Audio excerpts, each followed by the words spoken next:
Hi guys, and welcome back to Vlogmas day 24. It is the last day of Vlogmas and it's exciting. Today we are gonna wrap up everything I did during this Vlogmas, but this is gonna be no plushie edition just because I am preparing a special edition video for tomorrow on Christmas where we will be wrapping up all the Pokemons that I have crocheted during this Vlogmas, and we will also have a special Pokemon for that occasion. So stay tuned for that. That's gonna be a bonus video. It's not gonna be a part of the Vlogmas series. It's just gonna be my regular crochet make video, which is technically gonna wrap up the whole month of December. But first, let's talk about the Pokemon of the day, which is Eevee. This is Snugglebean's crochet pattern. I have her bundle with Eevee, Umbreon and Espeon. I made all three of them. Eevee is the last one that I needed to make, and I made her in fur yarn.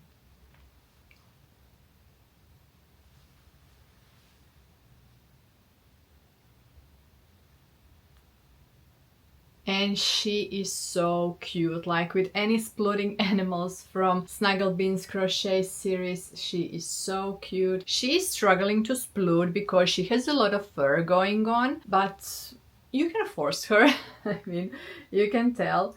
She can split and also she can sit like with every other. I didn't have brown eyes. The only eyes I had were these more golden, but I think it suits her enough. Like with the all others, she's done pretty much the same. All these parts are crocheted in. Ears are sewn on. The head is sewn on the body. And this is done separately. You do each one of these, I don't know what you call them, fur pieces separately, and then you crochet them together in a chain, and then you're supposed to sew them on, but I just didn't bother with a lot of sewing. I just went 2 or 3 times through the neck and that's it. I do have a tip for you guys when you're working with fur. For example, this tail was done like you would normally crochet, and then I noticed that fur is not poking out enough as much it is on the other side. But I noticed that once I have finished the whole tail. So I was just like brushing it to get it more out from the stitches to make it nice and fuzzy. You can actually easily just brush it. The more you do it, the more it will stick out. But then when I was making all these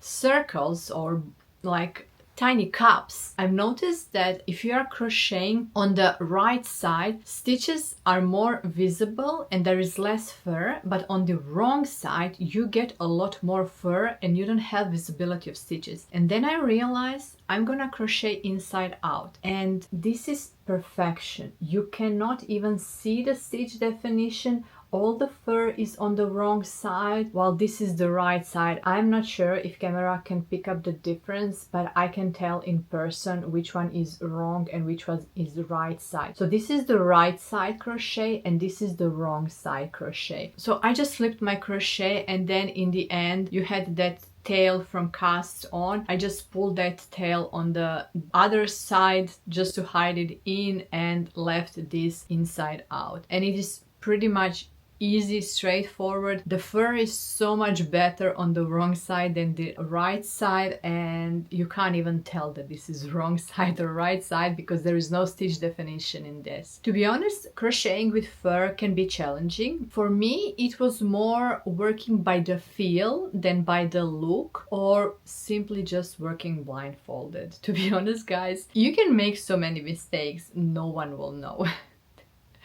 You can't tell if you have made mistake. The only thing that I was careful of is a stitch count. I don't care where those stitches ended up, as long as I ended with a good stitch count, it should be fine. And it worked. You can't tell if I made a mistake or not. The only thing I can tell is that this is less fuzzy and this is more fuzzy, and I wish I have turned this inside out, but I know for now and for any future projects with fur, I'm gonna just work inside out, and it looks better. It just looks better, and it doesn't make any difference when you're crocheting. It just doesn't make. She is beautiful as any other splitting animal. She took a bit more work just because of the fur parts. There are 5 parts of the fur, and you're making like a small balls out of them. Again, double ears, and this part of the fur, she has extremely big tail, you can tell. I mean, I don't remember the other ones. I think Umbreon has a bigger one and Espion has a thinner one, but oh well, she was a lot, but I'm not complaining. I've decided to put my prices up for the Splooting Eevee evolution Pokemons just because they were a lot of work and they are very detailed. So yeah, that is the wrap up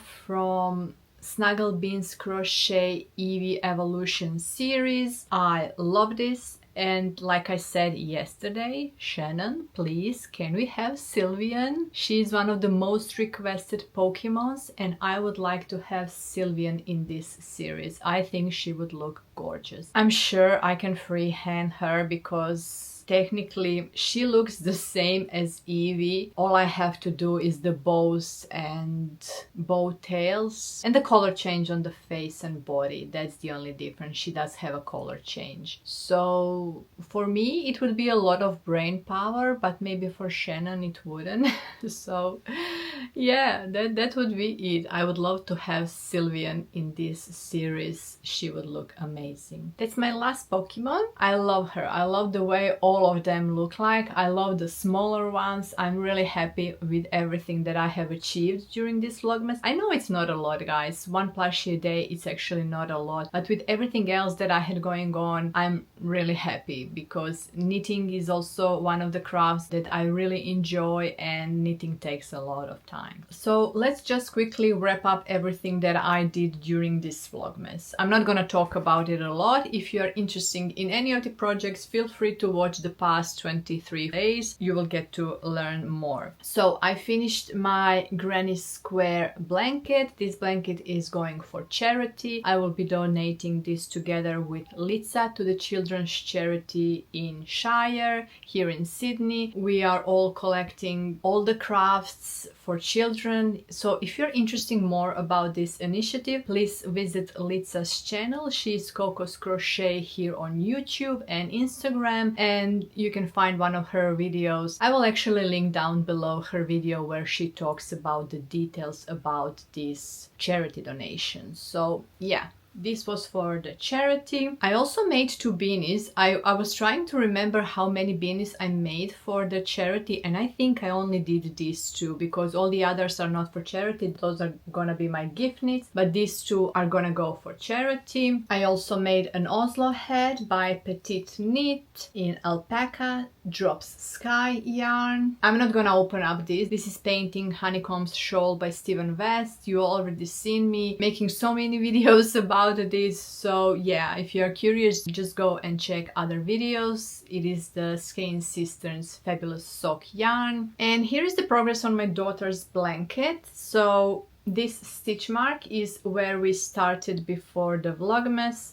Let me see, it's here, it's in camera. So it's not too bad. I think I did around 15-16 rounds, I don't remember, but I'm happy with the progress. It is doing amazing. There is still a lot of work, but it's gonna happen eventually. I did a big update on my t-shirt yesterday, so I'm just not gonna repeat myself when it comes to t-shirt. I also did Sophie scarf when we were testing the new mohair lilt yarn from Bendigo Woolen Mills. You have watched me unboxing this yarn and testing it. I love this. And last but not least, I made sailor slippers. This is my first pair. I do plan on making another pair for my husband, and I love this. This was my best make of the Vlogmas just because it is something I've never done. I have never felted anything on purpose. Let me tell you, I have felted a couple of woolen sweaters, store-bought woolen sweaters of my husband, but those were early days. We were young, we were like in our early 20s. I was still learning how to do proper laundry, so yeah.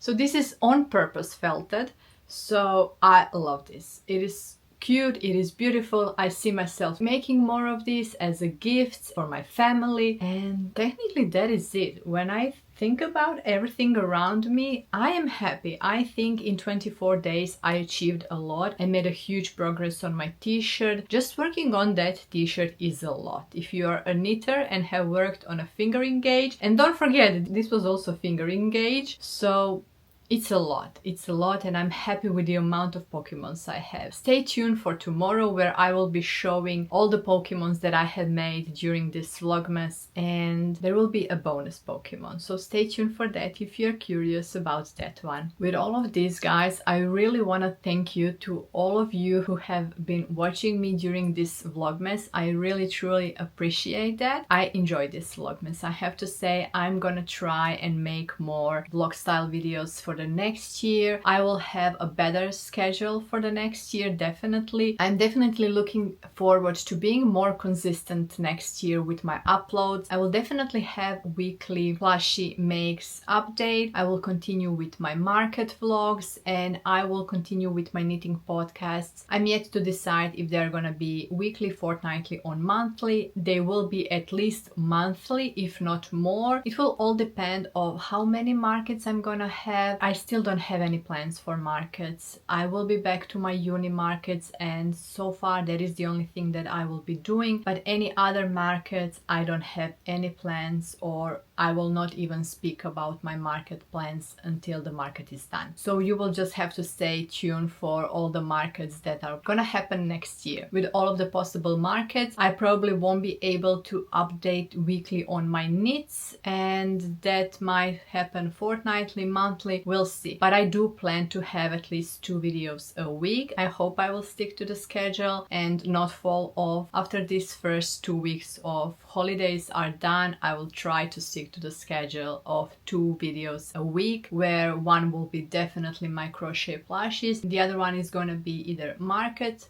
recap, or it's gonna be knitting podcast or anything knitting related. I also would like to try make some videos related to knitting projects, to capture the whole project from start to finish. So yeah, I do have some interesting plans for the next year, and I'm so looking forward to that. Thank you everyone, and I wish you all the best. I wish you Merry Christmas. I will be back tomorrow, but until tomorrow, enjoy the Christmas Eve and Merry Christmas. I'll catch up with you tomorrow, so stay tuned for the bonus video. Thank you so much for watching, and until tomorrow, happy crafting.